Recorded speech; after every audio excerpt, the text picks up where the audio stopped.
Kahveler biraz da teli oluyor.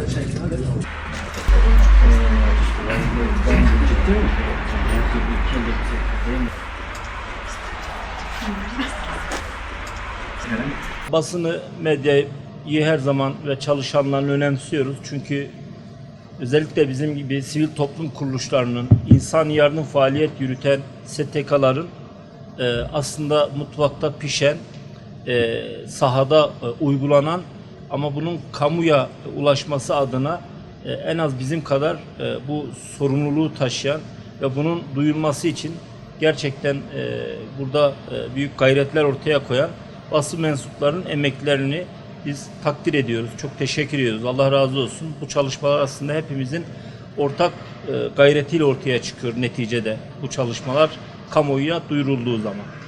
Tabii ben değerli kardeşimiz ifade etti. Umut Kervan İnsani Yardım Vakfı Genel Başkan Yardımcısıyım. İsmim Erdal Elibük. İstanbul'da vakfımızın merkezi. Vakfımız yaklaşık olarak 20 yıldan fazladır insani yardım faaliyetleri yürütüyor. Dünyanın dört bir yanında, Kafkaslardan Balkanlara, Asya'dan Afrika'ya varana kadar nerede bir mazlum coğrafya varsa dinine, diline, ırkına, mezhebine, meşrebine bakmadan yardım ulaştırıyoruz. O yüzden bizim aslında yaptığımız çalışmaların kesinlikle bu alanda bizim gibi yine sivil toplum kuruluşlarının yapmış oldukları bu çalışma hem ülkemizin hem milletimizin menfaatine bu alanlarda şimdiye kadar çalışma yürüttük. Bundan sonra da yürütmeye devam edeceğiz. Tabii bizim insani yardım faaliyetlerimiz aslında dünyanın içinde bulunmuş olduğu durumdan oradan açmış olduğu enkazın üzerine biz çalışmalar yürütüyoruz. Bunlardan bir tanesi de hemen yanı başımızda gelişen zaten Gazze, Suriye ve yine diğer coğrafyalardaki son gelişmelerle ilgili yaptığımız çalışmalarla ilgili çok kısa bir bilgilendirme yapacağım. Aslında çok sıcak gündem olan Suriye meselesi şu anda. Biz uzun süredir zaten Suriye sahasında insani yardım çalışmalarımızı yürütüyorduk. Yalnız özellikle son birkaç aydır bölgede gelişen yeni olaylar ve orada artan ihtiyaca yönelik insani kriz oluştu ve biz oralarda çalışmalarımızı bundan önceki gibi bundan sonra da ağırlık vererek etmeye devam edeceğiz. Şu anda kardeşlerimiz, arkadaşlarımız sahadalar. Özellikle Afrin bölgesinde, Kobani bölgesinde bizim yaptığımız şu anda çalışmalar var. Tabii gönül ister ki dünyanın hiçbir yanında hiçbir insan bir lokma ekmeğe muhtaç kalmadan, hiçbir şeye ihtiyaç duymadan kendi ayakları üzerine kalabilsin. Ama maalesef dünyanın içinde bulunduğu yine diğer siyasal, sosyal sorunlar neticesinde bizlere ihtiyaç duyuluyor. Biz de buralarda olmaya devam gideceğiz. Şu anda arkadaşlarımız ifade ettiğim gibi sahadalar. Her gün sıcak yemek dağıtımlarımız ve temel gıda ihtiyaç maddelerine battaniyeden tutun da işte başka beslenmeye yönelik gıda maddeleri dağıtımlarımız devam ediyor.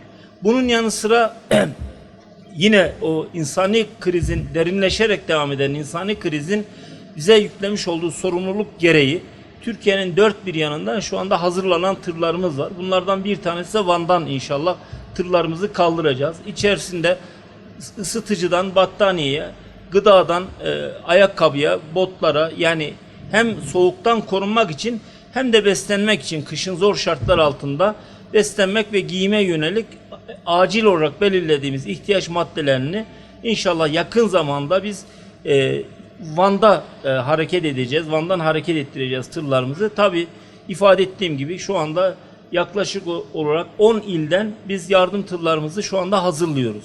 Bu tabii ne ilk olacak ne son olacak. Gönül ister ki tabii ki biz buralarda şu anda kendi imkanlarıyla ayakta kalabilecekleri bir imkan zemin oluşsun. Biz yardım faaliyetlerimizi daha aza indirelim ama bu krizler, bu sorunlar devam ettiği müddetçe biz sahada çalışmalarımızı yürütmeye devam edeceğiz.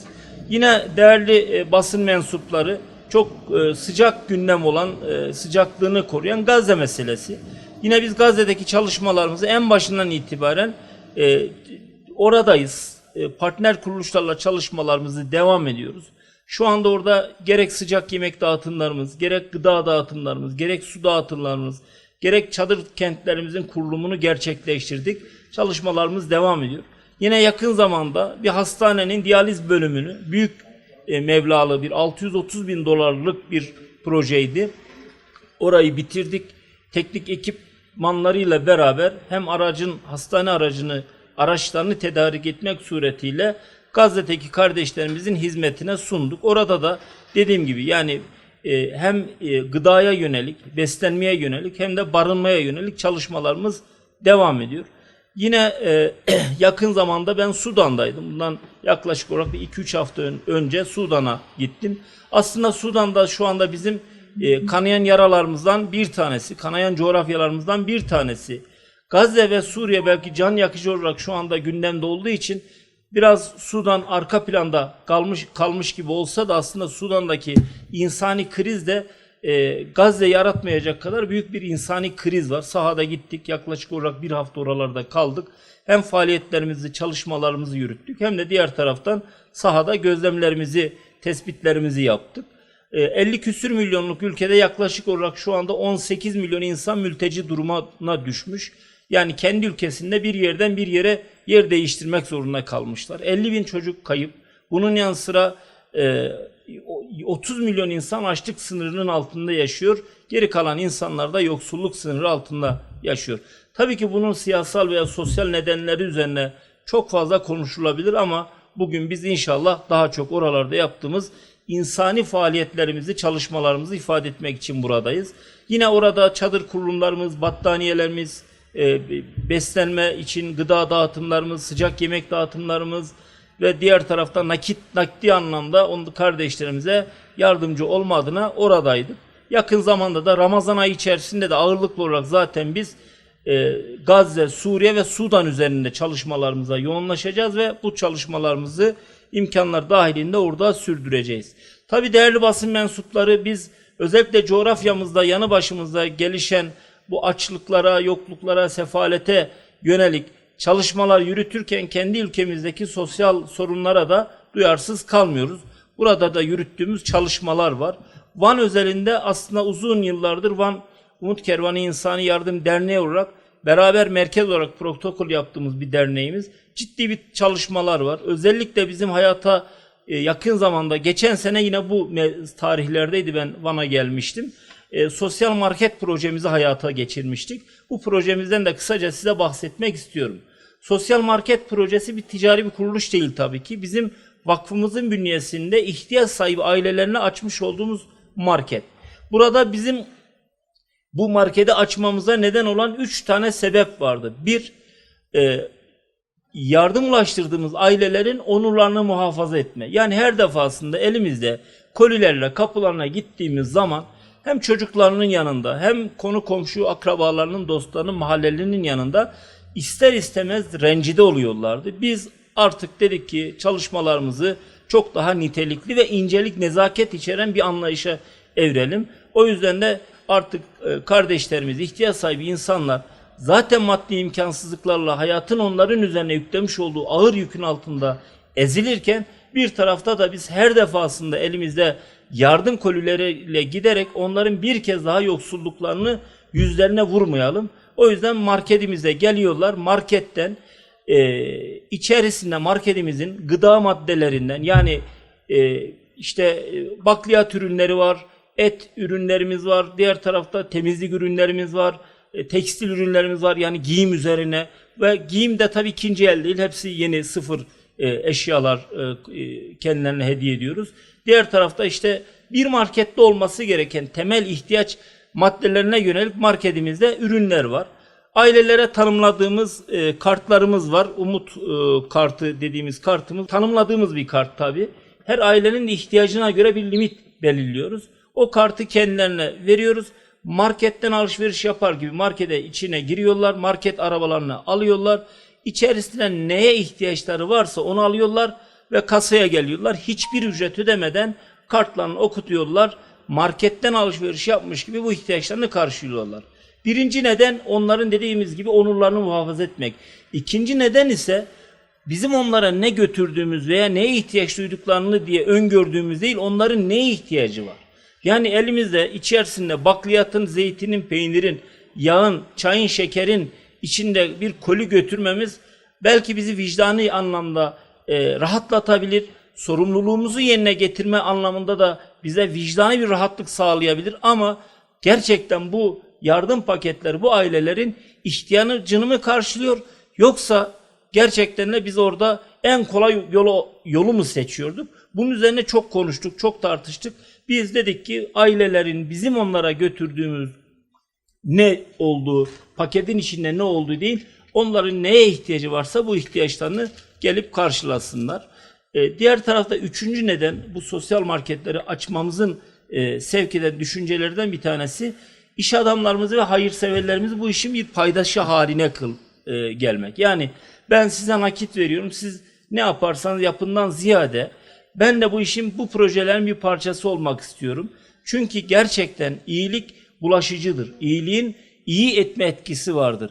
Bu projelerin içerisinde iş adamlarımız ve hayırseverlerimiz, gerek toptan gıda işi yapanlar veya başka sektörlerde olanlar ürünlerini marketimize gönderiyorlar. Hem dağıtım sürecinde, hem tespit sürecinde, hem de işin işleyiş sürecinde kendileri veya personelleri bu çalışmanın bir parçası olmuş oluyor. Bu çalışmayı önemsiyoruz. Türkiye geneli şu anda 5 tane sosyal marketimiz var. Antep, Urfa, diğer tarafta Van, Bursa, İstanbul'da 2 tane. Üçüncüsünü bu sene inşallah açacağız. Van, diğer tarafta Diyarbakır'da ve diğer illerimizde de, Karadeniz'de ve diğer İç Anadolu bölgelerinde de bu marketlerimizin açılışlarını gerçekleştireceğiz. Yine deprem felaketinden sonra zaten Van'da Allah bir daha bu acıları yaşatmasın. Deprem bölgesi. Özellikle 6 Şubat depreminden sonra vakıf olarak şöyle bir eksikliğimizi gördük. Arama kurtarma ekipmanlarımız eksikti. Yoktu yani daha doğrusu. Biz depremden hemen sonra deprem zamanı zaten canhıraç bütün kardeşlerimiz gönüllülük üzerine ve 7-24 saat üzerinden yaklaşık olarak 4 ay boyunca deprem bölgesinde her gün on binlerce insana sıcak yemek dağıtmak suretiyle ve diğer ihtiyaç maddelerini dağıtmak suretiyle sahadaydık. Daha sonra biz dedik ki arama kurtarma ekiplerimizi de oluşturalım. Şu anda 16 ilimizde arama kurtarma ekiplerimizi oluşturduk.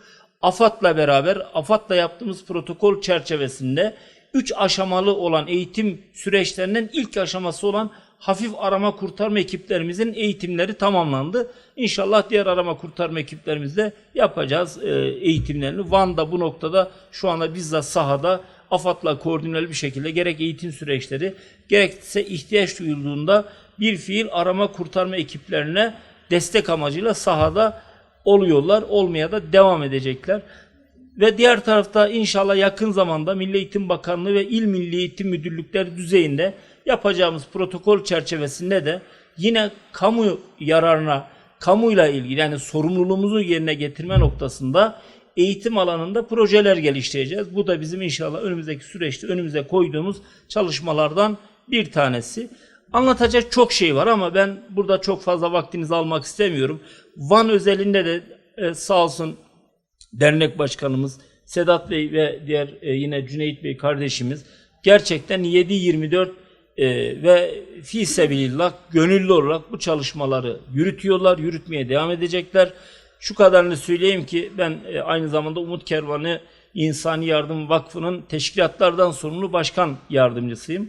Ben böyle bir ekip arkadaşlarımızın ve Van'ı bu kadar yakından tanıyan, Van için bu kadar gece gündüz demeden koşturan ekip arkadaşlarımızın olmasından da ben gurur duyuyorum. Gerçekten onlar bizim sahada elimiz, ayağımız, gözümüz, kulağımız. Kendimizi vakıf olarak 2 noktada konumlanıyoruz. Bu işin bir görünmeyen kahramanları var. Yani bu işin finansörleri, bu işin bağışçıları var.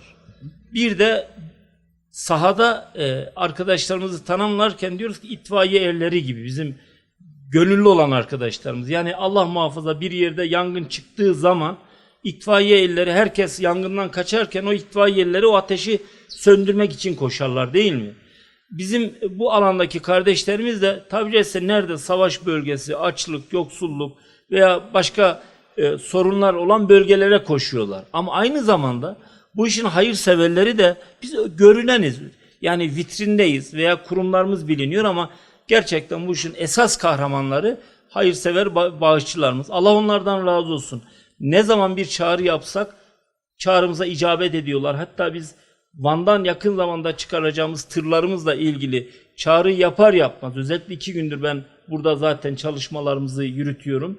2 gün boyunca hangi iş adamımıza gitsek, diğer medya basın kuruluşlarına gitsek, bu meseleyi anlatsak ve sahada esnaflarımıza ve bağışçılarımıza gittiğimizde Allah herkesten razı olsun, hemen ne yapmamız gerekiyor?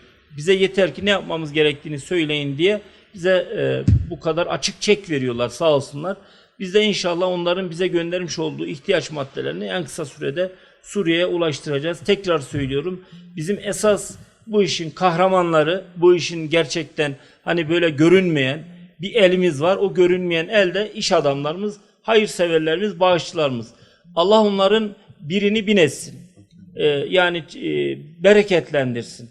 Çünkü kolay değil. İnsanın kendinin emek vererek, alın terini silerek, gece gündüz emek vererek kazandığı parasını böyle bilmediği coğrafyalara göndermeleri, işte Sudan olsun, Suriye olsun, Gazze hepimizin ortak derdi ama hiçbir şekilde görmedikleri, tanımadıkları insanlara ekmeklerini ve aşlarını paylaşmaları çok kıymetli.